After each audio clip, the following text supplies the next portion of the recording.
Generating traffic and sales can be a challenge for online merchants. But selling on the Walmart Marketplace puts your products in front of millions of customers who shop on Walmart.com.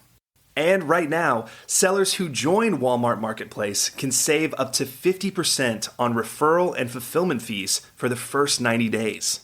So get started today. Head over to marketplace.walmart.com/savings. That's marketplace.walmart.com/savings. Today's podcast is sponsored by SLI Systems, providers of intelligent site search and navigation solutions. Learn more at sli-systems.com and listen to their interviews at ecommercepodcast.com.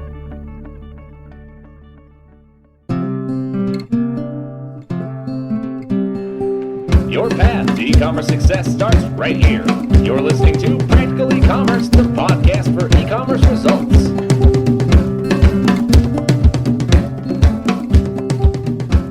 Welcome back to another Practical E-commerce podcast. My name is Brian Getting, and this is our weekly podcast for December 4th, 2006. Today, Mitch Bettis is going to speak with a gentleman named Ed Dawidowicz, who is the Senior Consulting Director for a company called CreativeGood.com.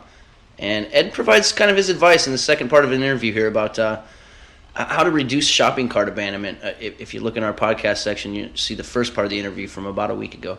And he sort of identifies some of the frequent errors that website may have people have, and also kind of talks about the age-old question of whether blue is the best color for text-based navigation link or things of that nature. So little tricks and tips from Ed Dawidowicz, once again, from CreativeGood.com about shopping cart abandonment.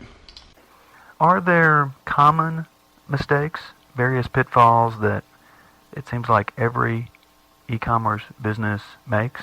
Are there some things that we could say that here are some things you could never do, and know that applies to a great majority of e-commerce sites? So let me start at a higher level, and then I'll drill down to some kind of maybe more specific tactical things. So at the highest level, one mistake that businesses often make is the people running the e-commerce sites assume that they're the customers, and so they create the sites for themselves as if though they were customers, but typically that is not the case. Your actual customers behave very differently from you, and there are some implications to that.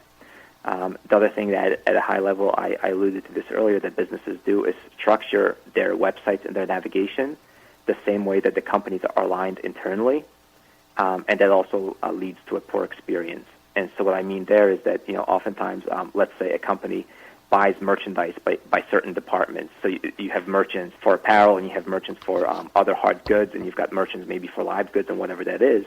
And it then makes sense to present those categories on the website. Well, more often than not, that's not how customers think, right? So they don't think in terms of hard goods or in terms of live goods or in terms of apparel. They think in terms of plants or flowers. They think in terms of skirts or pants. They think in terms of drills and hammers, right? So figuring out how customers think about your products rather than presenting your products in the terms that you think of them internally at the company is one of the biggest pitfalls that leads to navigation failure, and you see that very often. Another thing that merchants more and more make the mistake is becoming infatuated with the latest fads and technologies. Right. You hear about things like YouTube being sold for a lot of money, so video, obviously, it would seem, it's very popular online. And so you see a mad rush now of e-commerce merchants trying to use video. How do we use video on our website? Or community sites are quite popular, the MySpaces, the Facebooks of this world. And so e-commerce merchants, you're seeing more and more, are very eager to see how they can tap into that community on their website. Well, the problem there is twofold. Number one, it's not always clear that people want to have community on an e-commerce site. And number two, there's also the question of resource allocation. If you're allocating resources to developing video, developing community, developing those kinds of things on your website, you're perhaps then not focusing on the actual basics of commerce, of finding and buying products. A good point. Having said that, some specific things we see are using graphics instead of text for navigation. It simply does not work. So when customers see graphics on e-commerce website, they assume those are ads, and they tend to ignore them. So the days of kind of big banner ads are gone. It's kind of Google and some others have shown that there's a more effective way to promote products. But when you look at the most successful websites, whether that's an Amazon e-commerce sites or an eBay, you will see that most of the navigation is text-based. And not only text-based, but actually to go to kind of the extreme, blue underline HTML text-based. And that, for navigation, simply works best. There's no question about it. Text that's not underlined works well, but not as well as underlined text.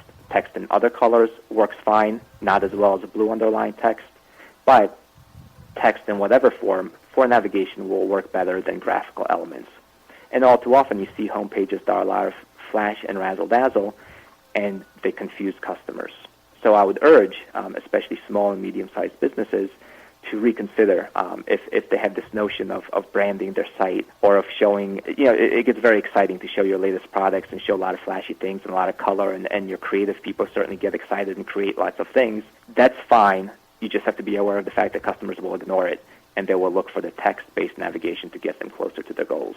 Another thing I would mention specifically on tactics is that as tempting as it is from your viewpoint, and as much as it might seem that it will help customers, and as counterintuitive as it might seem, you should never, under any circumstances, require customers to register in order to check out. So oftentimes you see on websites that there are two paths after the shopping cart, and one of the big issues, of course, online with e-commerce site is shopping cart abandonment and checkout abandonment. And often what happens is customers load up their shopping cart, and then they go to checkout, and the very first screen of checkout says, if you're registered, go ahead and enter your information here. If you're not registered, register now. And that is a surefire way to cause massive abandonment. Customers simply do not want to register simply to make a purchase and check out. The much better thing to do is to say, if you're registered, go ahead and enter your information. If you're not, go ahead and proceed through checkout. And then give customers the option, this is the key, the option to then register or save their information at the very end of the process, not at the beginning. And that includes providing email and checking off a box that says save my information. If they want to do it, let them do it. If they don't want to do it, don't make them do it. But do not attempt under any circumstances to force customers to register or even to provide email at the beginning of the process. If anything, offer it as an option at the end. I can guarantee you that your abandonment rates will drop dramatically. And that's going to wrap it up for this week's podcast. Once again, I want to thank Mitch Bettis and Ed Dawidowicz for a fantastic little interview there. Make sure to check out our website here at www.practicalecommerce.com, particularly around the new year in about 4 weeks, as we get ready to release our brand new website and brand new kind of features, newsletters, things like that for the new year. So keep in touch by going to our website, and we'll be back next week.